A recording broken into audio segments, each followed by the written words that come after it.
Welcome to What the F is Going On in Latin America and the Caribbean. Hello, Alina Duarte, who is co-hosting today's episode, and Alina has just returned from Colombia. Hi, Terry, and nice to see you once again here in this space. And we want to also welcome our guest, Andy Robinson, who has been reporting on Panama for La Vanguardia out of Spain, and he's joining us this episode from Madrid. So welcome, Andy. And we just want to, share with the audience that Panama has really been under the radar, and Alina and I have been looking for several months for somebody who's been down there to talk to us about what's happening. And I guess in general context, strikes, U.S. troops to the canal. So a lot for us to get up to speed on and to educate ourselves and those of you watching our episode. When I cover a whole region really, and but because of the Trump statements on taking the canal back, etc., my newspaper, which is La Vanguardia in Barcelona, asked me to go to Panama, and I went there sort of in April, May. And the first person I went to see was the leader of a big labor union there called Suntrax. And they're mainly in construction.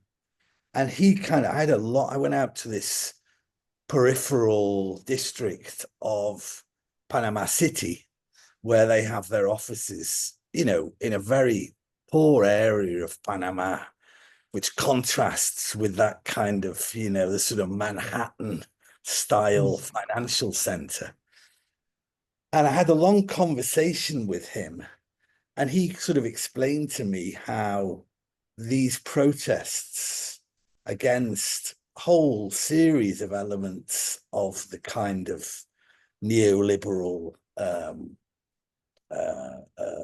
strategy have been going on for years, and the kind of level of mobilization was quite striking, but I wanted to mention that because this guy was called Sal Mendez, and he sort of explained how he felt that the protest against the sort of privatization measures, liberalization measures, anti-union policies were sort of dovetailed with what was now a demand to keep the US out of Panama again, because it was the sort of US that in the first place in the 1980s and 90s who pushed that kind of globalization neoliberal model. So he was extremely sort of lucid, I thought. And maybe it's not such a surprise that at this very moment, he is in the Bolivian embassy. He had to climb the wall of the Bolivian embassy, having been placed under, well, I mean, the police were after him for his role precisely in these mobilizations. So he's now holed up in the Bolivian embassy in Panama City, and who knows what will happen to him, Has he been granted asylum by the Bolivian government, or he's just there for safe shelter? As far as I'm aware, I tried to call him about half an hour ago, but he didn't pick up his phone. I spoke to one of his colleagues in Suntrax. I think the Bolivians are trying to decide what to do. But, it seemed to me to be an example of the severity of the clampdown that's taking place at this very moment.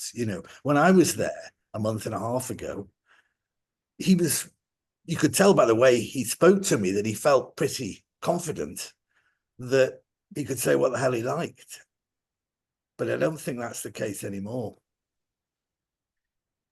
And so the strike started like mid to late April. Yeah. And they were centered around the governmental reforms. And what were those reforms? I heard Social Security. There's a pension reform. It's trying to sort of privatize, partially privatize the pension system, as far as I understand it, which would mean, significant cuts of up to 30% in pensions for sort of, average working people. And I think it's sort of, kind of to some extent on the Chilean model, a capitalization system. So that'll give lots of business to the banks and asset managers in Panama City. That's one of them. There's a whole sort of array of different demands from different sections of the Panamanian society, which seem to, in a very kind of admirable way, to have sort of converged in what's become a kind of protest movement, and maybe similar to the kind of things that were happening in Colombia in sort of, the year before Petro's victory in the elections, where you had the same kind of, you weren't actually sure what people, people were going, or in Chile in 2019, there was people, hundreds of thousands of people protesting, not all for the same reason, but there seems to be a kind of collective realization that all of the individual complaints had a common cause, which was this kind of neoliberal paradigm, I guess, Actually, Andy, it seems that Panama is on the verge of social collapse. You wrote in another article, when thousands of Panamanians took to the streets in the months and years before Trump's return to the White House, their demands were focused on social injustice, wage erosion, and environmental concerns. Now, with the U.S. military units dispatched to Panama amidst crazed rhetoric concerning Chinese threat, the demonstrators have added other slogans to the movement. Yankees go home, for example, or South Command out of Panama. How can we measure the seriousness of the situation in Panama, and why specifically we don't see anything on the mainstream media about what is going on in Panama? I think, Panama, it's a difficult place to fathom out, really, because whilst it's on some measures that I saw the most unequal country in Latin America, which is saying something, really. If you're the top of inequality Gini coefficient tables in Latin America, then you're doing something seriously wrong. On the other hand, had increased for period up to the pandemic, average and median wages, and in some areas the government had kind of made concessions to what is a protest movement that's, as I said before, has been active for quite a long time now. It's the only country I went there in, must have been sort of 2010, 2011, to visit a mine where there were big protests. It was called Petaquilla. It was a Canadian mining company, as is the First Quantum copper and gold mine, which is the focus of the protests at the moment. And even then, the people were extremely organized, blocking highways regularly. Extremely brave. One of the guys there had said he'd been the mine was on the top of a mountain. It was an open cast mine. And this guy, Julio Yeo, was one of the leading activists there. He said on 2 occasions, the mining security company had tried to force him off the mountain road, So these people were facing really pretty violent tactics. But that movement seems, was continued to gain strength over the years. And I think, got some pretty reasonable concessions, on some issues. So it's not as if it's this particular moment. I don't think that we're seeing more of the same, but with this added factor that suddenly, the United States has, become part of the problem, whereas, in fact, I spoke to a novelist called Juan David Morgan, who writes historical novels about Panama, one of which is a pretty amazing story of the Panama invasion, which we could talk about later. But he said to me, Trump has done us a huge favor because, there were some divisions in society, and our religion until the sort of 1990s was basically, he used the word religion, was the Americans out, the canal is ours. And he said, we've got that religion back again now, so it's an interesting time. So the U.S. troops to the canal zone has been a synergizing force, a unifying force. Yeah, maybe. Yeah. I mean, I remember in Spain, the left always says in Spain, contra Franco vivíamos mejor, because there's a sort of fascist statement which is con Franco vivíamos mejor. With Franco, we used to live better. And the left, in the later years of Frankism, people were extremely mobilized in Spain. So this term, against Franco, we lived as leftists, things were better for us. When we actually had something clear to fight against, which was the Frankist dictatorship.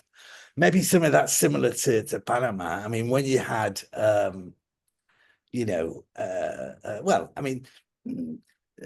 Panama before, in the 1960s, there was, big student movements demanding sovereignty. 22 students were shot and killed by American soldiers in 1967, I think, because they were protesting against US presence in the Isthmus.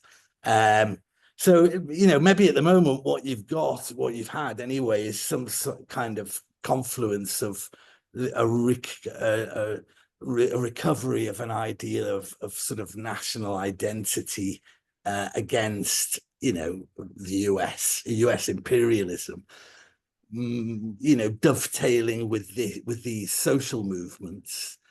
And I guess that the government, the Molino government, has realized that that's extremely dangerous for them. And I imagine that that's how you could sort of understand the degree of repression that's taking place in the last, has been taking place for a month or so now, I think.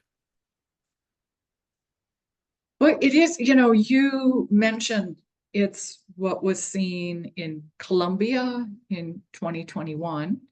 Yeah, I was there at that time. brilliant. And then Chile prior to Colombia, and then prior to Chile was Ecuador, where Alina went. Right, exactly. It was like one of the first things she did after DC.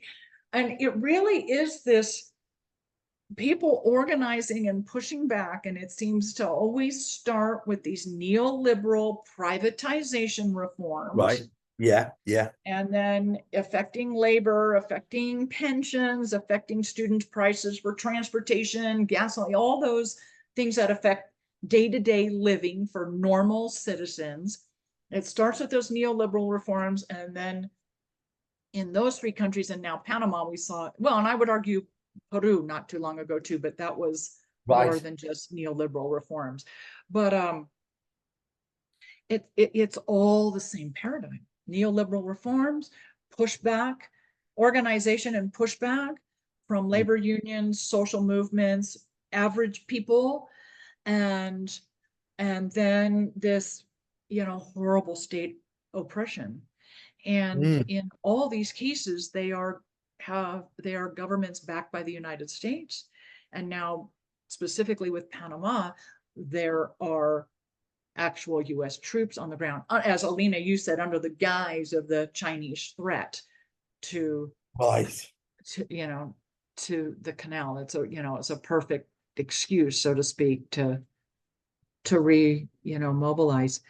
One of the things you mentioned earlier, Andy, was the Panama being one, if not the poorest, economically poor, or people, the citizens.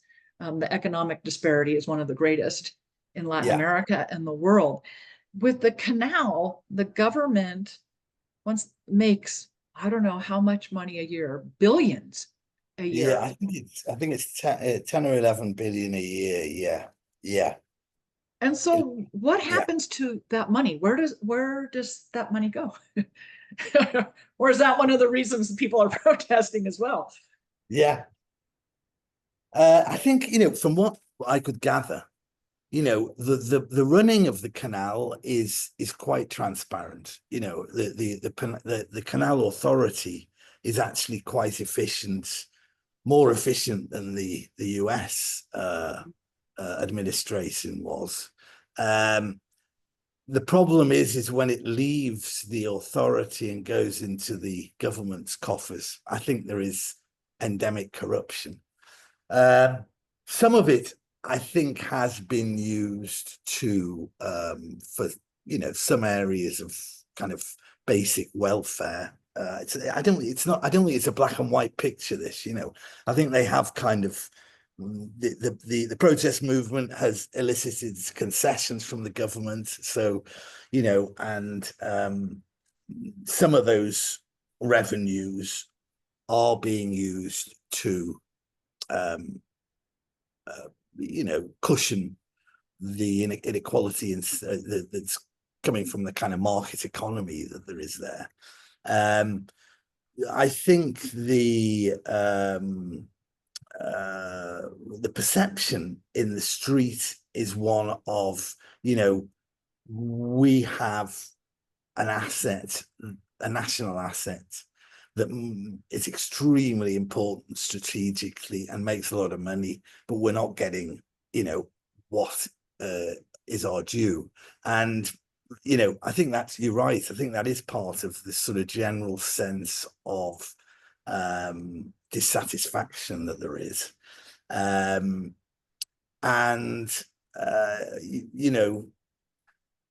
I mean, obviously, the income disparity is also, pulled up at the other end by extremely wealthy, I mean, if you go to Panama, I don't know where you've been to Panama City, but one of the things that's striking about it is how big the financial center is. I mean, you're talking about, big skyscrapers. Obviously, it was where the Panama Papers, the accountancy company that was channeling, capital flight from a lot from Latin America and into money laundering in Panama and I've always heard that city referred to as the washing machine of Latin America. Right. Yeah. So, it's kind of but you go to Colón, which is where I did that report, which is on the Caribbean side, and it's like going into it looks like, sort of Gaza, after the sort of, I mean, it doesn't look like Gaza now, but it looks like Gaza on day 2 after 7th of October. You know, I mean, it's, you know, there are buildings in ruins there. And in fact, Saul Mendez, the trade unionist who I spoke to, is now holed up in the Bolivian embassy, said to me, oh yeah, they make a lot of Hollywood movies there because the backdrop is so sort of apocalyptic. So, You know, this is in Cologne. yeah. Yeah. You know, your article, I found this fascinating, and it's a part of, you know, our own US history that I not forgotten the actual military, but you mentioned that the hotel, Malia, was before, it's vacant now or run down. And but Alina, this just threw, it was the School of the Americas. Yeah. Before it became the hotel. I'm like, oh my God. Yeah. Yeah. And the School of the Americas didn't go away. It changed names and it moved to Georgia, the state of Georgia in the United States. Yes. Yeah. It's not in Panama anymore, but it still exists. Yeah. I was just on a wow. I know that hotel. So was I when they told me that. I mean, you know, Meli is a Spanish hotel chain. Yeah. And their hotel, quite luxurious one. Yeah. I mean, people must have been, you know, in the spa and, you know, in sort of, you know, gourmet restaurants, whilst in, you know, which had previously been occupied by, you know, US military specialized in torture, you know, giving classes to people from Argentina and Chile. You know, I mean, it's just it's like something out of a dystopian, you know, series. But yeah, it's now empty because the pandemic put an end to that, I think, with an element of corruption too, I think. Also talking about military, Andy, you know, like you've been in several parts covering Latin America, and the Panama Canal is only a part of this military structure and these objectives of the US in the region. We've seen during this mandate of Donald Trump, I don't know how to say, but like a more aggressive policy towards the whole continent. What is your opinion about this second term of Donald Trump, not only in Central America, but in the region? Yeah, I'm kind of, you know, it's one of the, as we were saying before, you know, sometimes I feel, you know, I'll just describe what I see, because trying to fathom out what Trump's policy is really tricky, because, you know, I thought, you know, maybe this is a kind of part of the sort of, you know, America first. They'll go for a sort of withdrawal from the Middle East and focus on the West, what they call the Western Hemisphere, you know. And, you know, the appointment of Marco Rubio kind of seemed to support that in a way. And, you know, he made, you know, those statements on Greenland and Canada and Panama, etc. And you thought, well, maybe this is going to be this, you know, when you see people like Steve Bannon talking, that's what they seem to want. You know, they don't want the US in Iran, but they do want them in Panama, you know. But, you know, over the last couple of months, you know, 6 weeks or so, it seems like Trump's becoming quite sort of gung-ho pretty well everywhere, right? So it's more difficult to see a change in policy vis-a-vis the Democrats beforehand, you know. So I, you know, I mean, he hasn't been. It's kind of, he hasn't been sort of very. It's not, in some ways, in the first administration, he seemed to be more openly interventionist, didn't he? You know, on Venezuela, certainly, you know. And you saw, you know, and supporting the coup against Evo Morales. Was that Trump, or was that yeah, it was Trump, wasn't it? You know, there seemed to be a kind of, you know, that you know, but there were two of the Mike Pompeo and I think it was Rex Tillerson, who was you know, the first Secretary of State. Both used the term Monroe Doctrine, right? Mhm. In that period. Mhm. I haven't heard it as much now. So I'm kind of confused, to be quite honest. I mean, there's certainly a kind of, you know, on the Panama Canal, it looks like he's sort of, you know, he's certainly, the rhetoric is, you know, we want it back. The reality of it, I'm not certain that there's, you know, how far they will go along that line. You know, people told me that they, you know, successive administrations have wanted to have some kind of military presence in the Darien Gap, which is where there was that big flow of migrants coming from Venezuela, particularly. And, you know, there was lots of sort of organized crime there. And, you know, I think they tried to get support from several Latin American countries, including Panama, Colombia. Colombia, when Ivan Duque was president, supported it. But actually, Panama did not at that period. This was probably, you know, 10 years ago. But some people said to me, that's what he wants. He wants to get back onto that, you know, track, and is using the sort of tough talk on the Panama Canal to, you know, sort of intimidate the government, so they make concessions on that kind of, you know, some kind of US military presence in the Darien Gap. But it's kind of difficult. It's difficult to fathom out because, you know, Trump likes to use the sort of braggadocio, and, you know, the Panama Canal is just made for Trump's rhetoric, isn't it? It's like sort of, you know, it's so American, that kind of, you know, when America was great, isn't it? I mean, it's a symbol of it. So, you know, you sometimes see, you know, I went to one of the locks there, which is a tourist viewpoint, full of American tourists, you know, all sort of there looking at the canal, and you thought, yeah, this is bizarre that you've got on one hand, you know, the president sort of almost threatening with invading Panama with all these tourists there. So it's difficult to separate the sort of communication policies of Trump from his real geopolitical strategy, I find.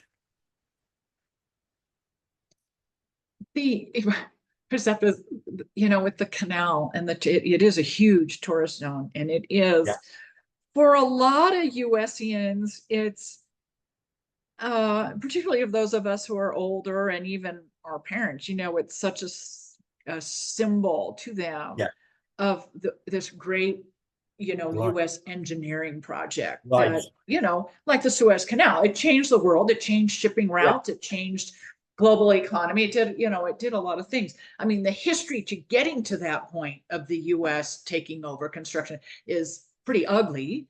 And it was French first, and supporting a separatist movement from Colombia. And, you know, and that is stuff that pre-US involvement, or how Panama became Panama and no longer part of Colombia.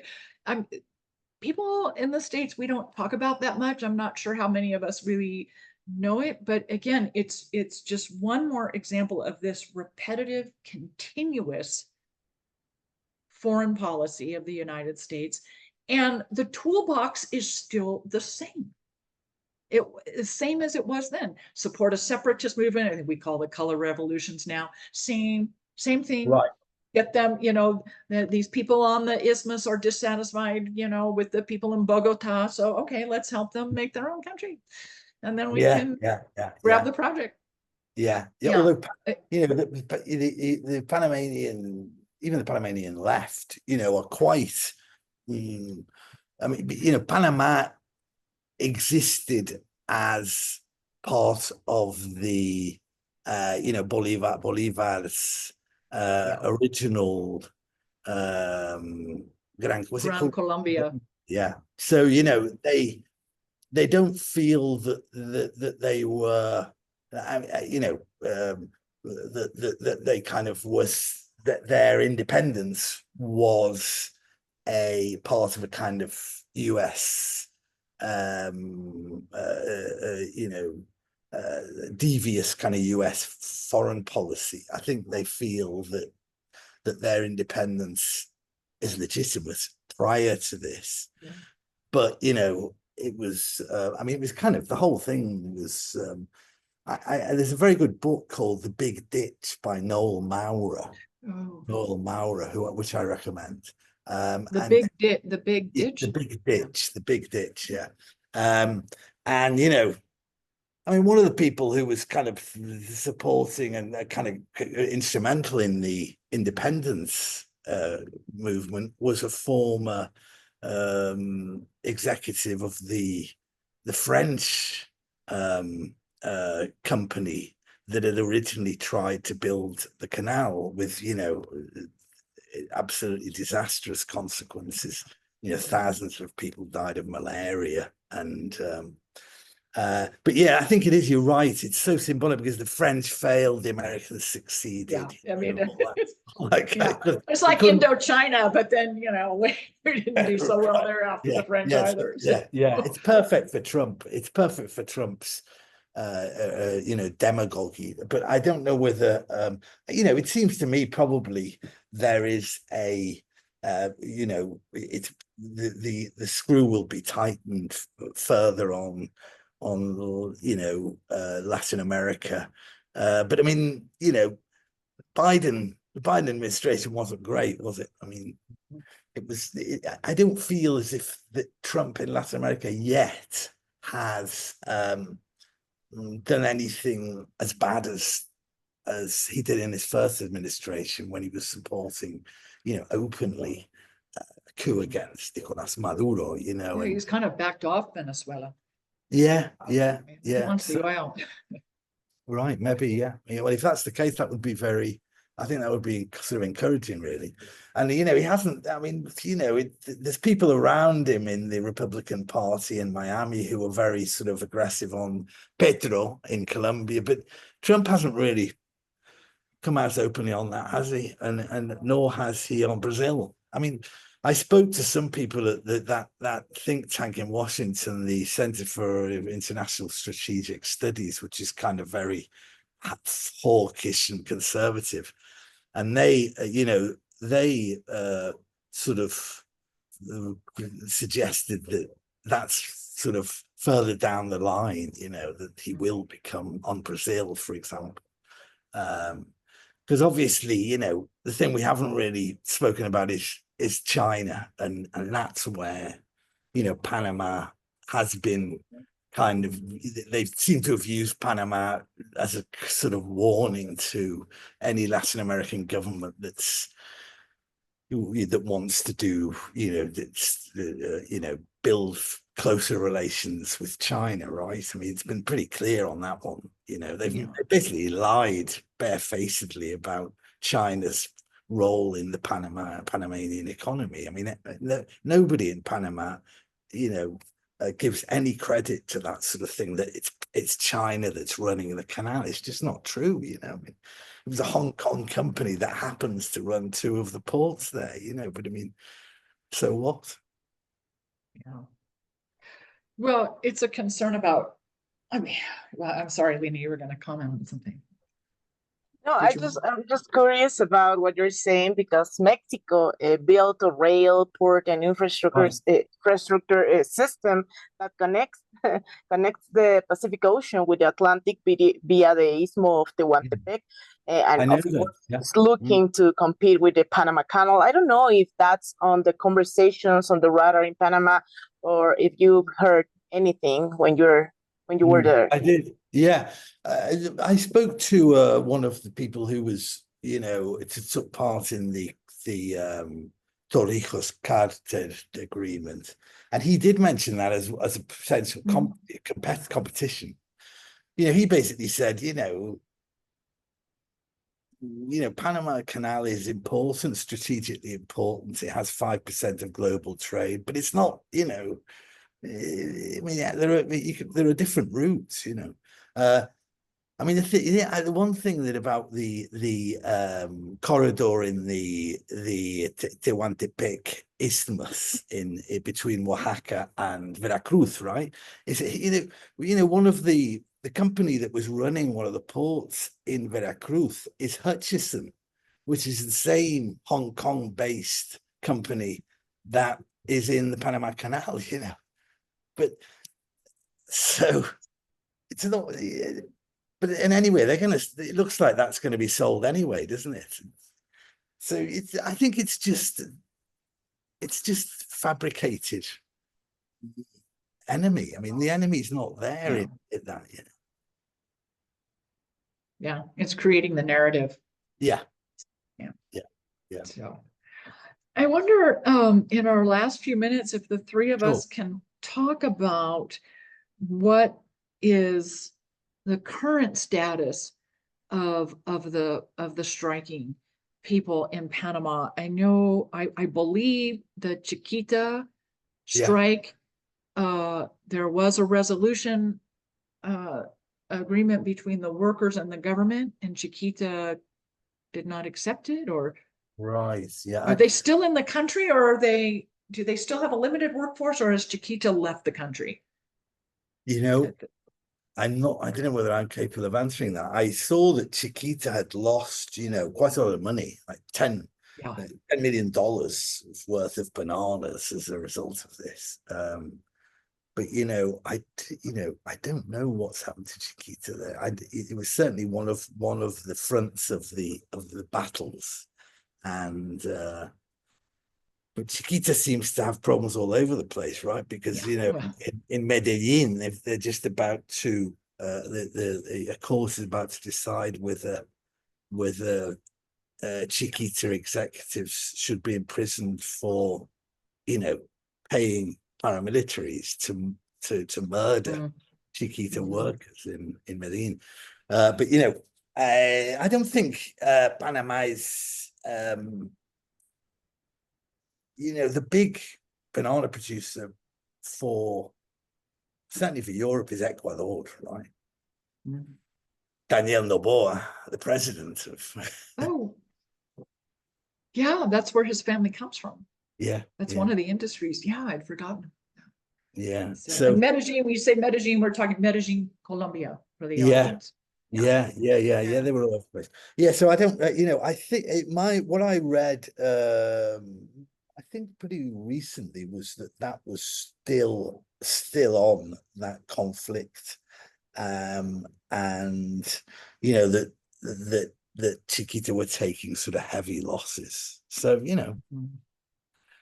I mean, exactly what we want. That's exactly what we want, right? Yeah, is workers able to organize and inflict heavy losses on multinational banana companies. It seems like that's whether the repression is going to hit there. I should imagine it will.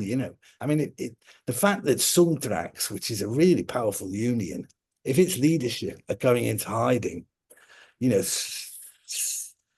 something very sort of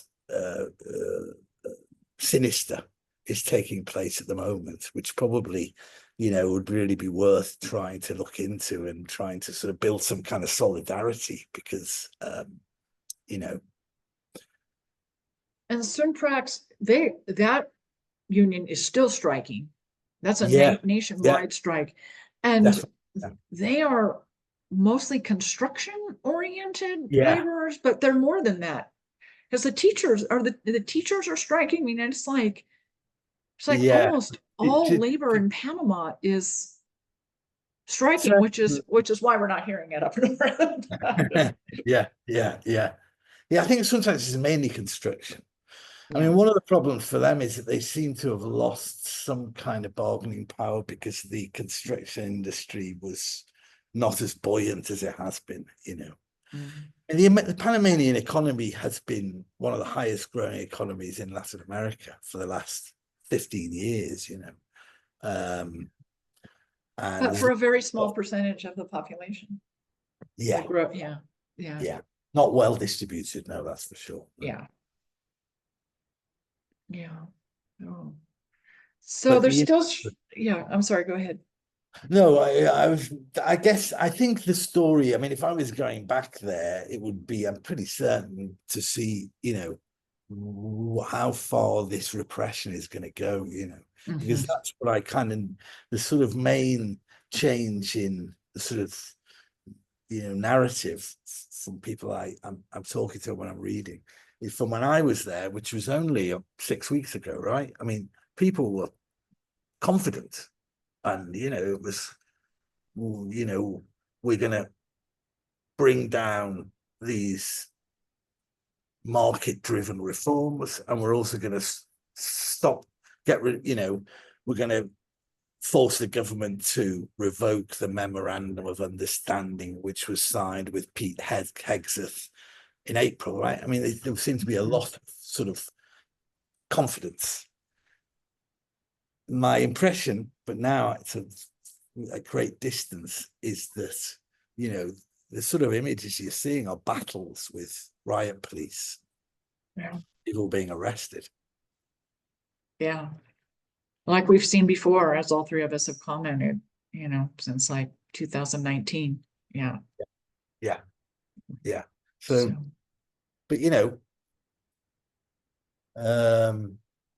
but that's really a question of, I mean, it's probably in places like the US where that has to be, I mean, it's important to include, I mean, if people are protesting in Los Angeles, I'm sure that there's clear links between people protesting in Los Angeles and people protesting in Panama City, right? No, it's the same. It's the same paradigm, in my opinion. It's US foreign policy come home. Yeah. And it's the same. Some of the issues are a little different, but I think most people in the States would say cost of living is increasing, our quality of life is decreasing, we can't afford healthcare, Social Security is under threat. So, same fundamental threats of privatization. Yeah. I mean, immigration is being used as the boogeyman in the States, like the Chinese, threat in the canal in Panama, but it is a very, very similar paradigm. Yeah. And the state repression, is getting more and more intense. And the attack on journalists. Right. Yeah. Mm-hmm. No, I mean, the only thing, I guess, what you could, if you wanted to sort of, draw some kind of conclusion from Panama, is that, people are mobilizing there, and even though they're getting persecuted, there's still people out on the streets there now. I mean, I just looked at some videos. That was like, pitched battles between police and people trying to block a highway. I think it might even be the Pan American highway. So those tactics are, they're very controversial, but they work. I mean, Latin American sort of workers and farmers movement know that if you block a highway, you bring the country to a halt in a question of hours. So far, Los Angeles haven't managed. The Los Angeles movement hasn't managed to block the Route 66 or whatever. Might be an idea. So what else is there anything we should comment on I agree with you, Andy, just watching Panama into, some form of solidarity around the striking workers, and to really watch that it does not become some horrific state oppression. Right. Like we've seen Ecuador, Chile, Colombia, Peru. I mean, really, it's aggressive, but those, boy, that was really. Yeah. And the point you were making at the beginning of this conversation, that it's sort of going under the radar, is absolutely, I think, your program, your podcast, which has a great name, by the way. I love that. Yeah, it's going. I tried to translate it in. I quoted your podcast in an article I wrote for La Vanguardia, and Oh, thank you. Thank you. I had some. It was like quite difficult, translating WTF without Yeah. being overly explicit in Spanish. But I think it's great that you're doing this because and I'm not the best spokesperson for Panama, for the Panama labor movements or social movements, but to bring it into the debate, and to sort of emphasize how important it is, because people tend to sort of talk about Trump and the Panama Canal in a kind of despairing way, Look, I mean, he's gonna invade Panama, etc. It might be better to say, actually, he probably won't be able to invade Panama because the Panamanians won't let him. Yeah. It's been a unifying narrative, which is terrific. Yeah. Well, Andy, we're so pleased that you've actually been on the ground in Panama, which is extraordinary. Yeah. Like we've said, you're one of the very few, and we're so pleased that you were there. And I'm so thankful you had time to join us for this episode. I mean, I know it's a big time zone change, and you've got a lot of stories you're working on, but thank you so much for your time. It's just wonderful to meet you and have this conversation. And I wonder if you could share with the audience your social media. How can the audience find you? Well, I'm on Substack. My Substack is called Diario Itinerante.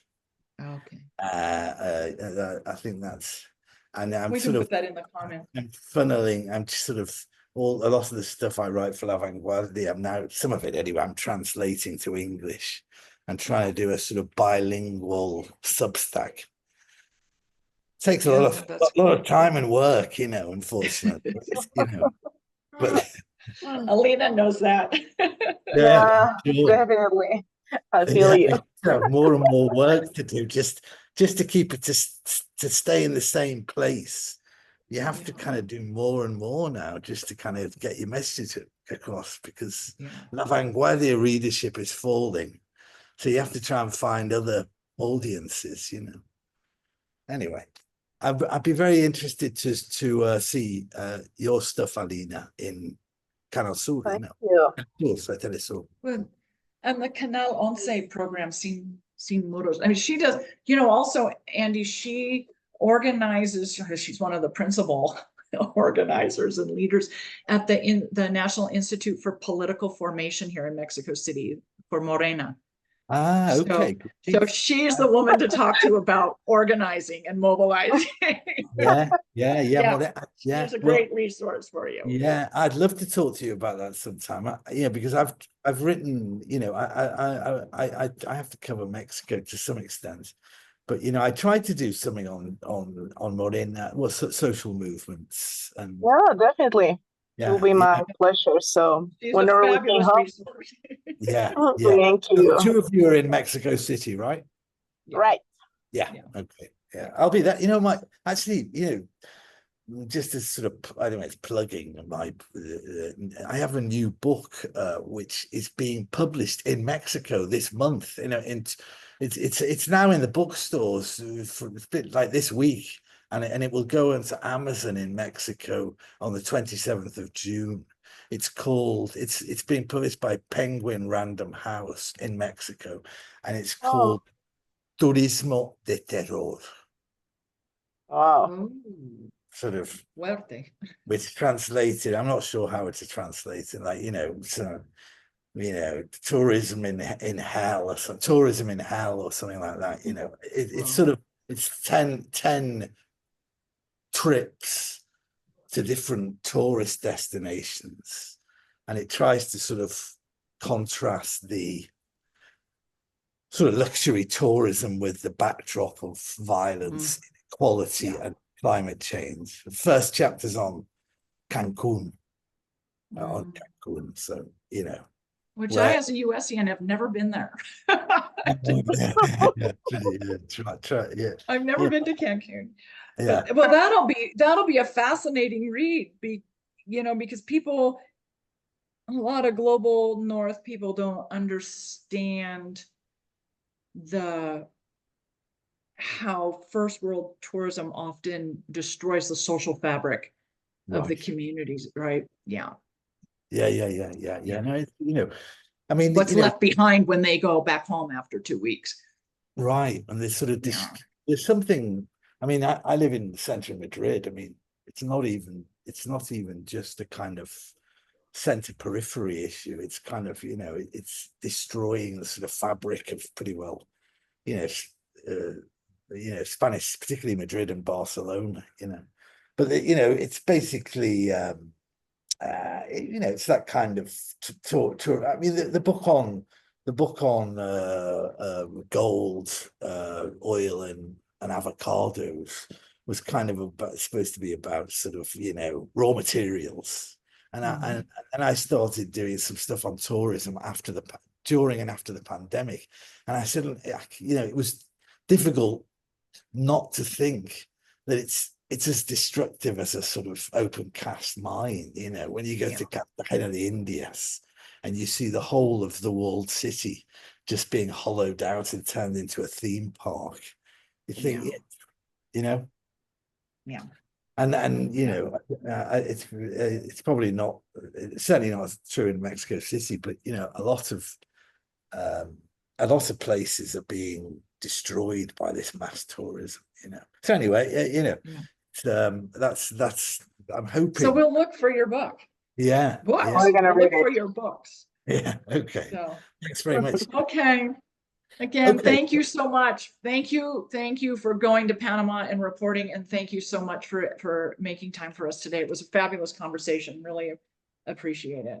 Okay, Terry. Well, thanks for getting in touch, and thanks, Alina. Hopefully, we can keep in touch. Yeah. Thank you, Definitely. Andy. Thank you, Terry. Okay.